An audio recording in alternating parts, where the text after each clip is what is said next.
Aibtu Arif Dilianto, Babin Kaptipmas Desa Kedungrejo, Polsek Purwodadi, Polres Grobogan, Jawa Tengah, aktif melakukan pendampingan para santri dengan mengajari bertani dan mempelajari ilmu bangunan.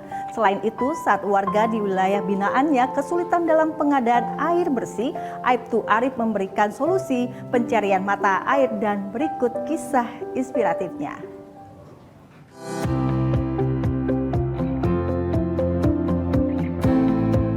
Aibtu Arif Dilianto, Babin Kaptipmas Desa Kedungrejo, Polsek Purwodadi, Polres Grobogan, Polda Jateng, aktif melakukan pendampingan para santri selama pandemi COVID-19 berlangsung bersama pengasuh pondok pesantren mengajari para santri untuk bertani serta mempelajari ilmu bangunan. Kegiatan tersebut dilakukan karena di wilayah binaannya terdapat 3 pondok pesantren. Program tersebut merupakan salah satu program siaga candi yang dicanangkan pemerintah daerah dan Polda Jawa Tengah. Salah satunya adalah Pondok Pesantren Riyadotul Tolibin yang dipimpin Kiai Haji Wan Bahar. Sejak mulai awal pandemi COVID-19, semua santri tak ada yang pulang ke rumah.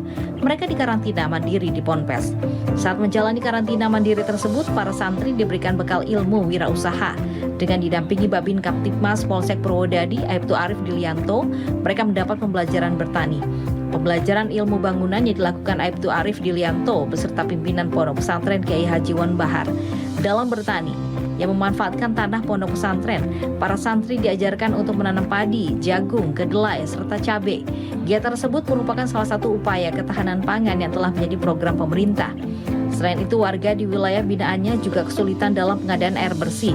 Hal ini tidak terlepas dari sulitnya mendapatkan mata air untuk kebutuhan warga. Wilayah tersebut hanya mengandalkan air hujan untuk resapan tanah. Aibtu Arif bersama pimpinan pondok pesantren selanjutnya memberikan solusi dengan mencari mata air bersih untuk warga. Upaya tersebut berhasil. Aibtu Arif menemukan mata air bersih di wilayah tanah kawasan pondok pesantren. Selanjutnya, dari mata air pondok pesantren itulah Aibtu Arif dan pimpinan pondok pesantren menyiapkan pipa untuk menyalurkan air bersih ke rumah warga.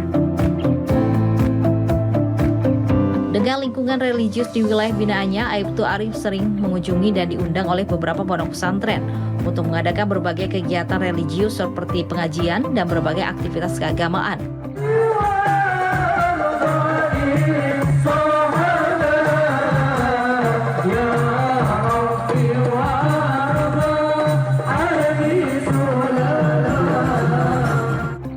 Kegiatan tersebut dilakukan juga sebagai upaya sinergitas untuk menjaga Kamtipmas. 3 pesantren tersebut berkomitmen untuk menjaga kebinekaan serta kesatuan Republik Indonesia. Kalangan budaya pesantren di wilayah binaan Aibtu Arif secara otomatis akan menolak paham atau ajakan yang tidak sesuai dengan Pancasila. Tanya itu, Aibtu Arif juga melakukan giat sambang kandang sapi. Giat tersebut dilakukan agar penyakit mulut dan kuku pada sapi tidak menyebar di wilayah binaannya. Dalam program vaksinasi, Aibtu Arif dibantu dengan tenaga medis melakukan vaksinasi terhadap para santri di pesantren. Selain itu, Aibtu Arif juga sering menyambangi warga lanjut usia dan difabel untuk memberikan dan menyalurkan bantuan sembako.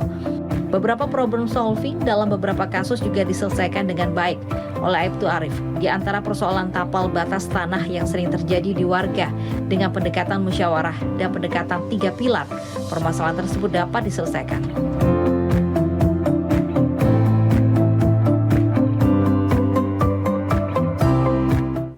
Ya, pemirsa, saat ini kami sudah terhubung bersama Aibtu Arif Dilianto. Selamat sore, Pak Arif. Selamat sore. Ya, Pak Arif, melakukan pendampingan para santri selama pandemi COVID-19. Dapat jelaskan, Pak, tentang kegiatan ini, Pak? Dapat saya jelaskan untuk pendampingan pondok pesantren siaga COVID. Selama pandemi COVID-19, alhamdulillah untuk pondok pesantren Riyadotul Tolibin, pimpinan Kiai Haji Wan Bahar telah melaksanakan karantina mandiri dan santri dan santriwatinya tidak diizinkan untuk pulang. Apabila pulang, keluarga atau orang tua sakit baru diizinkan pulang karena guna mencegah penyebaran virus COVID-19. Iya, Pak. Anda bersama pengasuh pondok pesantren mengajari para santri untuk bertani serta mempelajari ilmu bangunan. Apa manfaat dari kegiatan tersebut, Pak? Jadi untuk pimpinan Pondok Pesantren Riyadhul Thalibin, selain mengajarkan keagamaan, santri dan santriwati dibekali pelajaran pertanian dan perbangunan. Sehingga untuk pertanian, santri diajak bercocok tanam padi, jagung, kedelai, lombok, dan kegunaannya untuk pondok sendiri. Apabila sudah panen dipakai untuk pondok sendiri, kebutuhan pondok, begitu. Iya, Anda juga mengajarkan ilmu bangunan saat pendirian salah satu bangunan pondok pesantren. Apa yang dilakukan itu, Pak? Jadi kami bersama dengan pimpinan pondok pesantren dalam melaksanakan pembangunan pondok pesantren, mengajak santri-santrinya diajari untuk membuat bangunan, untuk memasang kusen dan memasang keramik, sehingga pondok bisa jadi, alhamdulillah sudah selesai. Ya, Pak Arief melaksanakan program Siaga Candi. Apa saja yang dilakukan dalam program Siaga Candi ini Pak di wilayah binaan Bapak? Ya. Untuk Siaga Candi itu merupakan program dari Polda Jateng. Ada dua, yaitu Kampung Siaga Candi dan Pondok Pesantren Siaga Candi. Yang kebetulan di desa binaan saya ini kebetulan banyak pondok pesantrennya, sehingga ditunjuk untuk pendampingan Pondok Pesantren Siaga Candi guna mencegah penyebaran COVID-19. Ya, Pak Arief juga memberikan solusi saat warga kesulitan air bersih. Nah, bagaimana teknis kegiatan bisa memberikan solusi kepada warga terkait kesulitan air bersih ini, Pak?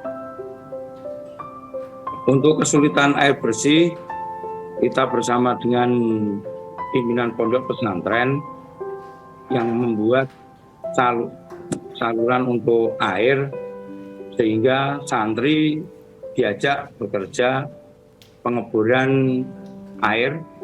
Setelah jadi dialirkan ke pondok, hasilnya airnya bagus, kemudian kita menyarankan ke pondok pesantren, ke Pak Kiainya, untuk disalurkan ke warga-warganya, sehingga 48 KK bisa tersalurkan air bersih tersebut dengan dibebani untuk biaya peralon, meteran, dan keperluan untuk air itu.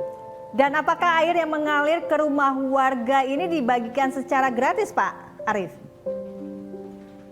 Untuk air tersebut dibagikan secara gratis, jadi tidak dipungut biaya dari pimpinan, pimpinan pondok tidak memungut biaya sama sekali.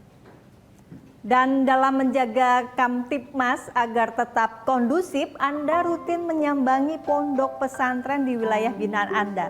Jalinan komunikasi seperti apa yang jalankan kepada para pimpinan pesantren dan para santri?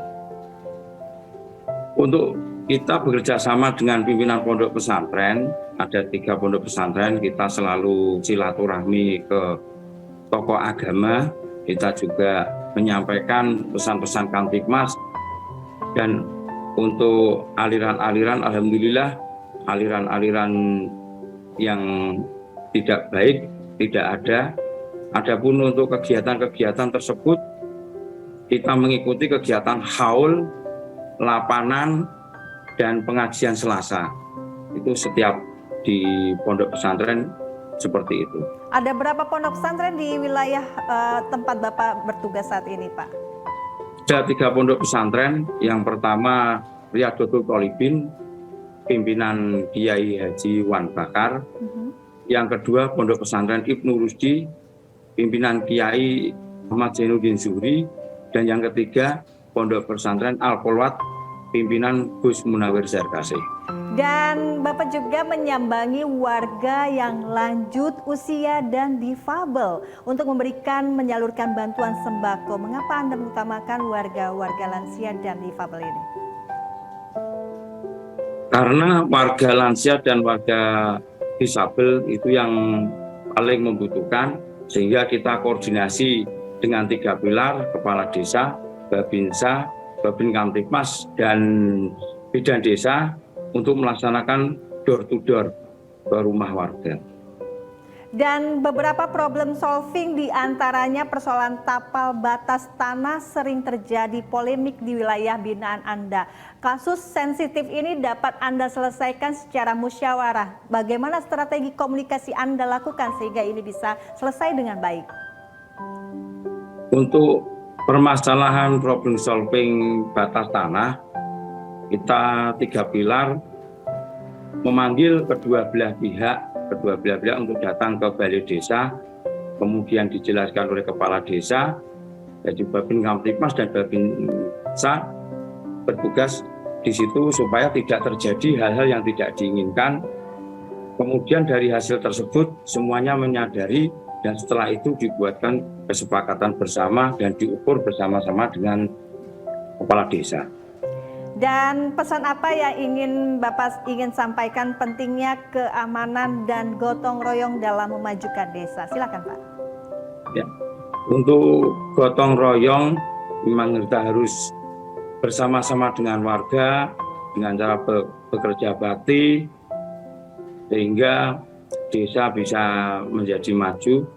Sedangkan untuk keamanan ini bukan tanggung jawab kepolisian, tapi kita tanggung jawab bersama 3 pilar dan masyarakat agar tercipta situasi kondusif Kamtipmas di desa Kedungrejo. Begitu.